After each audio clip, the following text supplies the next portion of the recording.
Setiap tahun, pemerintah Republik Nusantara menyusun anggaran pendapatan dan belanja negara atau disingkat APBN. Proses panjang ini selalu dimulai dengan pelayanan rencana pemerintahan atau RKP yang dipimpin oleh Pemerintahan Perencanaan Pembangunan Nasil atau Bappenas. Dengan begitu, mari kita mulai rapat kabinet pada hari ini. Rapat kabinet pada hari ini akan membahas tentang rencana kita tahun depan. Menteri Bappenas, silakan jelaskan evaluasi kita tahun ekonomi di tahun ini. Siap izin Presiden. Setelah evaluasi ekonomi tahun ini, kami menetapkan dua prioritas pembangunan tahun depan.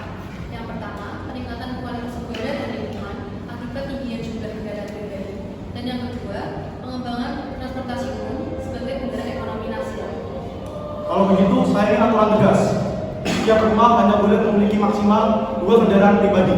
Lebih dari itu akan dikenakan pajak tinggi. Lalu uangnya akan digunakan untuk transportasi umum. Baik Bapak Presiden, pajak tambahan dari kendaraan akan kami alokasikan untuk investasi bus dan juga MRT baru. Kami juga akan memperluas jalur transportasi umum dan juga membuka rute baru untuk bus umum dan juga membuka park and ride di bidang kota. Bagus, siapkan rencana kebijakan, hasilnya dan koordinasikan dengan DPRD di kota-kota besar.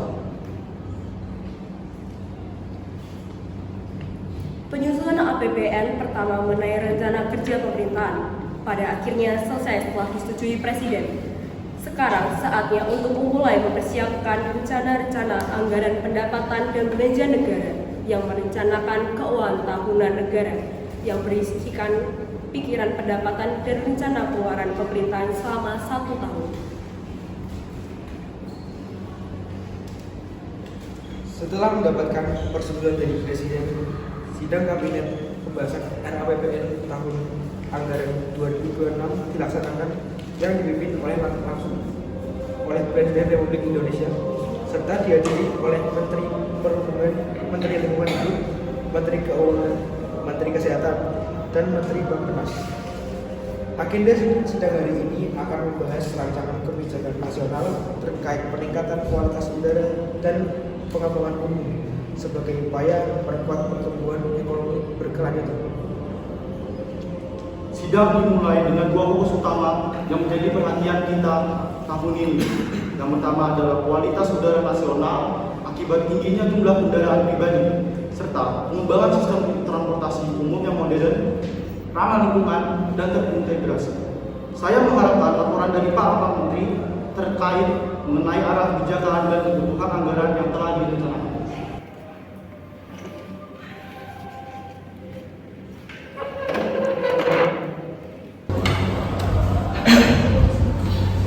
Yang terhormat Bapak Presiden Indonesia, Kementerian Perhubungan mengajukan alokasi anggaran sebesar 75 triliun rupiah untuk mendukung transformasi transportasi tersebut. Program utama yang akan dilakukan dari Menteri Perhubungan yaitu pembangunan dan pengembangan sistem bus rapid transit di 10 kota besar dan juga modernisasi jaringan LRT dan kereta komuter serta pemberian subsidi operasional bagi transportasi publik berbasis energi listrik dan bahan bakar ramah lingkungan. Melalui langkah ini, kami menargetkan pengurangan penggunaan kendaraan pribadi hingga 20% dalam 5 tahun, serta peningkatan efisiensi mobilitas masyarakat kota.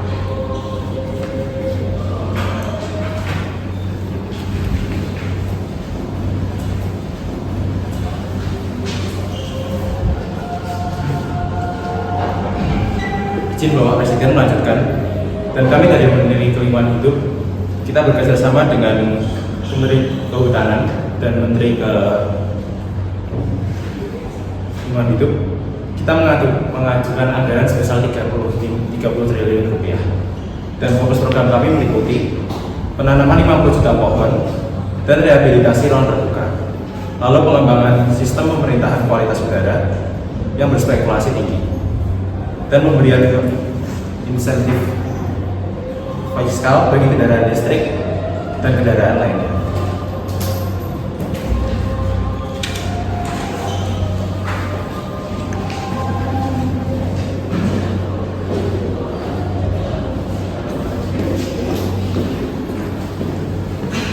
Bapak Presiden dan rekan-rekan sekalian, yang saya hormati, total kebutuhan negara mendukung sampai 105 triliun. Sumber pembiayaan dapat diperoleh melalui yang pertama, reformasi pajak progresif kendaraan bermotor. Yang kedua, optimasi penerimaan negara atau yang disebut PNBP dari sektor energi dan juga lingkungan. Yang ketiga, penerbitan green bonds untuk mendukung pembiayaan keberlanjutan. Pemerintah dapat menjaga defisit anggaran agar tetap di bawah 3% terhadap produk domestik bruto dengan pengelolaan fiskal yang transparan dan akuntabel.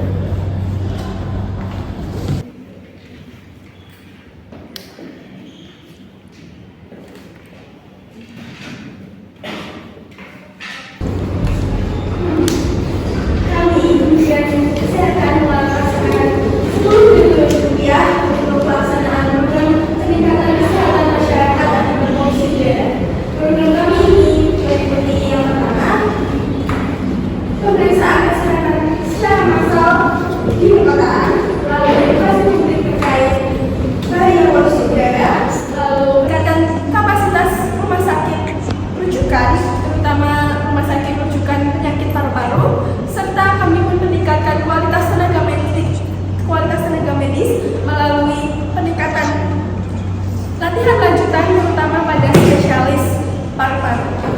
Melalui langkah-langkah ini, kami menargetkan penurunan secara signifikan terhadap gangguan pernafasan dalam 3 tahun mendatang.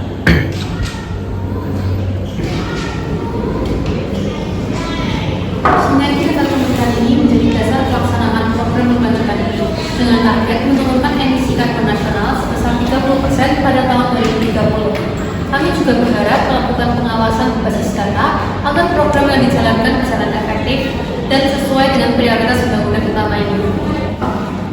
Rancangan anggaran pendapatan dan belanja negara tahun anggaran 2026 dengan total akumulasi 115 triliun rupiah merupakan langkah konkret dalam mewujudkan Indonesia yang bersih, sehat, dan berdaya saing tinggi.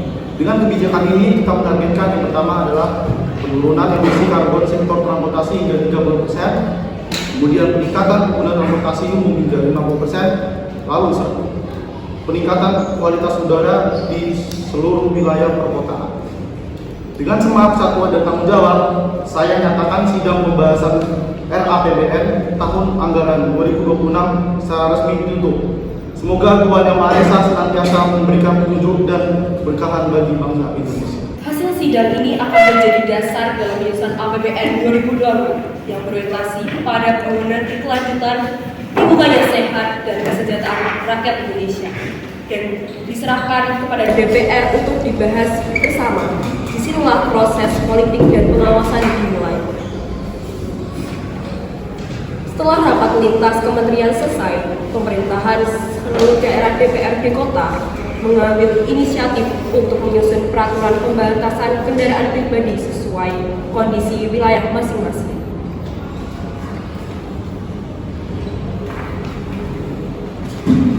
Sidang ini secara resmi dibuka untuk membahas rancangan peraturan pembatasan kendaraan pribadi. Kami persilakan Menteri Perhubungan untuk mengusulkan pokok-pokok kebijakan ini. Terima kasih yang terhormat Ketua DPRD. Berdasarkan arahan hasil rapat nasional, kami mengusulkan pembatasan minimal maksimal 2 kendaraan pribadi per rumah tangga. Tujuan kebijakan ini adalah untuk menekan tingkat kemacetan serta mengurangi polusi udara yang kian memburuk. Berdasarkan data IQR, kualitas udara kota kini berada pada kategori tidak sehat. Hampir setiap paginya, oleh karena itu diperlukan langkah konkret dan terukur agar mobilitas masyarakat tetap efisien tanpa mengorbankan lingkungan. Baik, kami memahami urgensi kebijakan kali ini. Tapi kita juga harus memastikan bahwa masyarakat siap untuk melakukan kebijakan kali ini. Karena banyak dari masyarakat memiliki kendaraan lebih dari 2 untuk mendukung pekerjaan anak pabriknya berbeda. Jadi apakah pemerintah sudah menyiapkan komunikasi sosial yang baik untuk masyarakat untuk menghindari presentasi? Baik, aturan ini akan diterapkan secara bertahap dan juga fleksibel. Untuk wilayah dengan keterbatasan transportasi umum akan diberlakukan masa transportasi selama 2 tahun. Sedangkan di pusat kota dengan fasilitas yang baik akan diterapkan lebih dari itu. Kami juga menyiapkan kompetisi fisikal bagi daerah-daerah yang mengajukan kebijakan ini lebih cepat.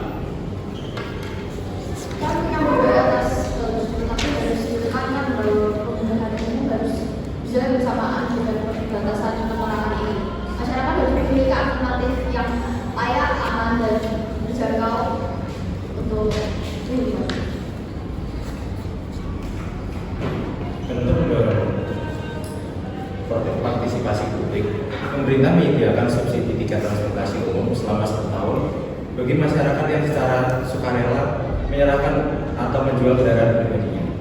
Selain itu, kami menyiapkan insentif pajak untuk kendaraan ramah lingkungan seperti mobil listrik, motor listrik, sepeda listrik, dan mobil hybrid. Langkah ini diharapkan dapat menonjolkan transisi menuju transportasi hijau di wilayah kota. Namun, banyak sekali kebijakan serupa yang harus digagas sebelumnya karena kurangnya kontrol dalam lapangan. Jadi, bagaimana pemerintah cara memastikan agar masyarakat mematuhi peraturan tadi? Dari data setiap kendaraan akan terhubung dengan sistem pajak daerah dan layanan ekonomi. Pelanggaran dan kebijakan pembatasan ini akan dikenai denda progresif dan pembatasan izin parkir. Dengan sistem ini, pengawasan dapat dilakukan secara transparan dan otomatis tanpa intervensi saat langsung di lapangan. Masyarakat mungkin mengetahui bagaimana jaminan keterbukaan informasi kritik akan dijaga. Apakah data kendaraan dan pelanggaran dapat diakses untuk melakukan pemantauan kebijakan? Transportasi merupakan komitmen utama kami. Data regret mengenai jumlah kendaraan, pelanggaran, dan juga capaian emisi akan dipublikasikan secara berkala melalui portal resmi pemerintah daerah dan juga nasional. Namun informasi pribadi pemilik kendaraan tetap dihubungi sesuai undang-undang perlindungan data pribadi. Menurut saya, maklumat secara penting berdasarkan kebijakan pembatasan kendaraan sangat bergantung pada integrasi kebijakan antar wilayah. Jika pembatasan hanya diterapkan wilayah kota atau pengaturan daerah sekitar, maka potensi migrasi kendaraan akan meningkat dan efektivitas kebijakan akan berkurang. Apakah pemerintah telah menyiapkan koordinasi dengan sendiri untuk menjaga konsistensi kebijakan ini? Karena tersebut sangatlah relevan.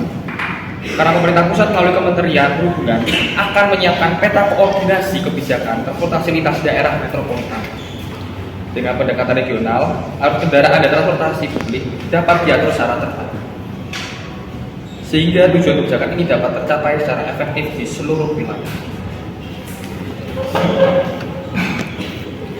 Dengan pada akhirnya penyampaian seluruh pendapat visi serta tanggapan dari pemerintah, maka pembahasan dengan 2 APBN tahun anggaran 2026 dinyatakan selesai.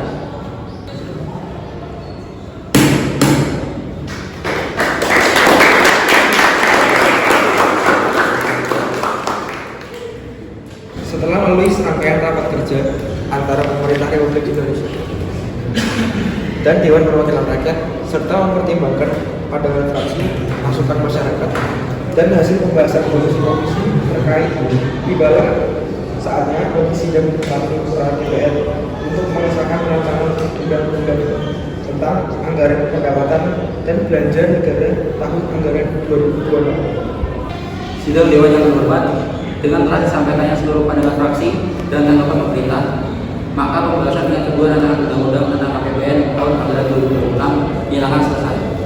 Apakah RUU tentang APBN tahun anggaran 2026 dapat disetujui untuk disahkan menjadi undang-undang? Dengan demikian, rancangan undang-undang tentang anggaran pendapatan dan belanja negara tahun anggaran 2026 telah disahkan menjadi undang-undang Republik Indonesia. Sidang paripurna DPR dengan agenda pengesahan APBN tahun anggaran 2026 saya nyatakan ditutup. Dengan disahkannya undang-undang APBN tahun anggaran 2026, pemerintah dan DPR berkomitmen untuk melaksanakan anggaran negara secara efisien, transparan, dan akuntabel. Pengesahan ini menandai langkah baru dalam upaya bersama membangun Indonesia yang bersih lingkungannya, kuat ekonominya, dan sejahtera rakyatnya. Bapak Presiden, data yang kami menunjukkan hasil yang bahagia sekali. Kasus infeksi saluran pernafasan akut menurun sebesar 15% sejak kebijakan ini diberlakukan. Ini menandakan bahwa kualitas udara kita sudah mulai membaik. Dan ini menunjukkan bahwa pelaksanaan kebijakan ini efektif di berbagai kota dan dampaknya sudah pasti terhadap masyarakat dan lingkungan, terutama anak-anak dan lansia. Pak Presiden, data kami menunjukkan ada hasil yang menggembirakan. Penurunan polusi udara besaran data turun sebesar 15% dari yang sebelumnya sejak kebijakan ini diberlakukan. Ini menandakan kualitas udara mulai membaik. dan dampaknya langsung terasa pada kesehatan masyarakat, terutama anak-anak dan lansia. Baik, selain memanfaatkan lingkungan, dari sisi fisikal pun kebijakan ini membawa hasil yang positif. Pendapatan dari pajak tambahan kendaraan pribadi telah digunakan kembali untuk membangun jalur bus dan juga untuk memperluas infrastruktur berjalan kaki dan menyediakan intensif bagi transportasi umum ramah lingkungan di berbagai macam kota. Berdasarkan data terbaru, penggunaan transportasi umum meningkat 60%, sedangkan tingkat kemacetannya menurun 25% dibanding tahun sebelumnya. Laporan yang kami himpun menunjukkan perubahan nyata di kehidupan masyarakat. Lalu lintas lebih tertib dan lancar, suara klakson berkurang, dan banyak masyarakat yang beralih ke kendaraan umum yang berbasis listrik. Ini membuat produktivitas kota lebih lancar karena waktu jenuh transportasi itu lebih efisien. Apa yang kita saksikan hari ini adalah bukti bahwa kebijakan publik yang dirancang dengan visi jangka panjang dapat membawa perubahan nyata. Ini bukan sekedar hasil kerja pemerintah, tapi kerja bersama antara rakyat, daerah, dan seluruh pemangku kepentingan. Kita telah membuktikan bahwa perubahan besar dimulai dari langkah kecil, dan bahwa udara yang bersih adalah hak setiap warga negara serta warisan bagi generasi mendatang. Rapat berakhir dengan efisien dan optimisme. Kota-kota ini perlahan bernafas lebih lega dan masyarakat mulai menyadari bahwa menjaga udara berarti menjaga masa depan. Dari kebijakan pembatasan kendaraan, lahirlah kesadaran baru bahwa pembangunan yang sejati adalah pembangunan yang menjaga keseimbangan antara manusia dan lingkungan. Kota yang dulu padat dan sesak kini lebih tertib dan bernafas lega. Udara yang bersih membawa kehidupan baru bagi masyarakat. Kebijakan pembatasan kendaraan pribadi bukan sekedar aturan, melainkan panggilan kesadaran untuk hidup sehat dan saling peduli satu sama lain.